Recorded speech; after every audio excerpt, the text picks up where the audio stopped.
All right, let's have some fun on this Friday. We're going to do a little over-under on some numbers or stats for who we've identified as the 5 Mets players who are under the microscope the most this season. James Schiano of Mets'd Up enters the chat. And my man, I got to put him in the hot seat right now, or I guess, since this is Zoom, hot box. James, what's up, my man? Appreciate you hopping on. Here's how we're going to do it. I'll tell you the player. I'll give you the stat, then I want you to give me if he's going to go over or under this season and why. We'll start with the man that a lot of people call the captain, Francisco Lindor. 29 home runs. He was a 31-31 guy last year, pretty much a 30-30 guy the last couple of years. Over under Francisco Lindor, 29 home runs. The funny thing about Francisco is that he's basically exactly a 30-30 guy every year. So I'm going to go over. I think he's going to keep doing it. Francisco is one of the few guys in the league right now who's still this, at least trying to be this 162 game warrior. If he's gotten cuts, if he's got bruises, if he's got sprains, like he's putting himself in the lineup basically if he can walk and swing a bat. So based on him getting as close as possible to that 162, I'm going over, but probably, slightly 31, 32 homers again. All right, let's talk about the man that no one's been talking about this offseason. I don't know why, other than that little picture with him and Mia Khalifa. Juan Soto, on base percentage of 400, over, under, and why?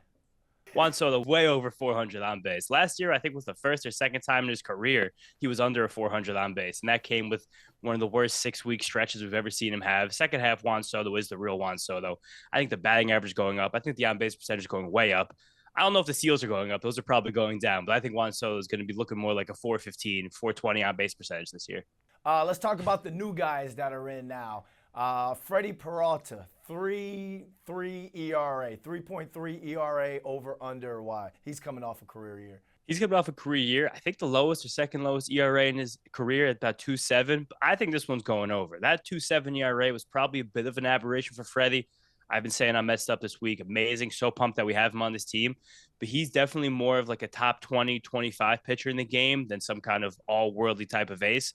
So I think that ERA going over is not the worst thing in the world, but he has struggled a bit in his career to get pitches in the zone consistently. Not exactly a walk problem, but just, keeping those innings short, being this kind of 7-inning workhorse. I think that ERA is going to be a bit over. Something more like 3-4, but still going to be a great season from Freddie. Happy he's here.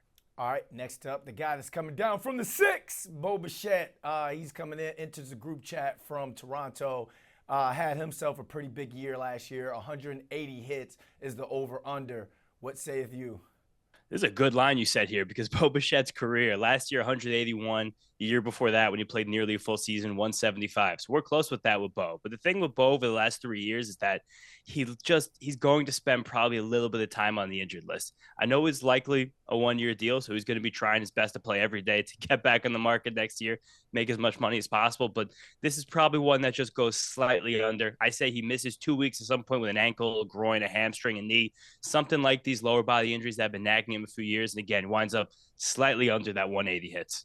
Last but not least, the man who fought so hard for guys like us to be able to rock our beards if we were Yankees, Devin Williams, 30 saves, over, under, why? Way under for Devin Williams. I'm big time on the Devin Williams resurgence bandwagon this year. I know last year the ERA was ugly. The start of the season for the Yankees were horrible, and those fans will still let you know how bad this guy was through April and May, but the stuff still looked good. The strikeouts still look good. Guys weren't hitting the ball hard off him still. Couple meltdowns here and there. Came back and showed the best version of himself in the playoffs. I think Devin Williams pitches like a top 5 closer in the league this season again. I think there's going to be a lot more confidence pitching in Queens. I think Mendoza's going to have a lot of confidence in him. I think his team's going to really build him up. I think he's going to go way over that in saves. 37, 38, 40 saves. Could possibly contend for the league lead, honestly. Last but not least, I ask all the beat writers and content creators to grade David Stearns' offseason. What grade would you give David Stearns and why? I think I'd be somewhere between A- and a B+. Of course, it was like a precipitous route to get us here. I think the way this team looks right now, it's a really, really good baseball team. Again, maybe not the familiar faces a lot of the fans wanted to go into the season with. And the only thing I could really chastise him for at this point is probably the way the Edwin Diaz situation was handled. I know at the end of the day, I think he just wanted to be a Dodger more than he wanted to be a Met.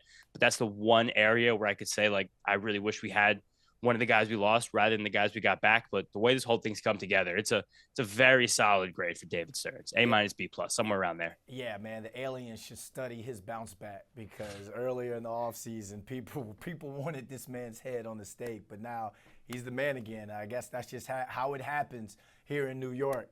James, appreciate you hopping on, man, with spring training right around the corner. We will for sure be coming back to you. Appreciate it too, Brad. Thank you so much for the time.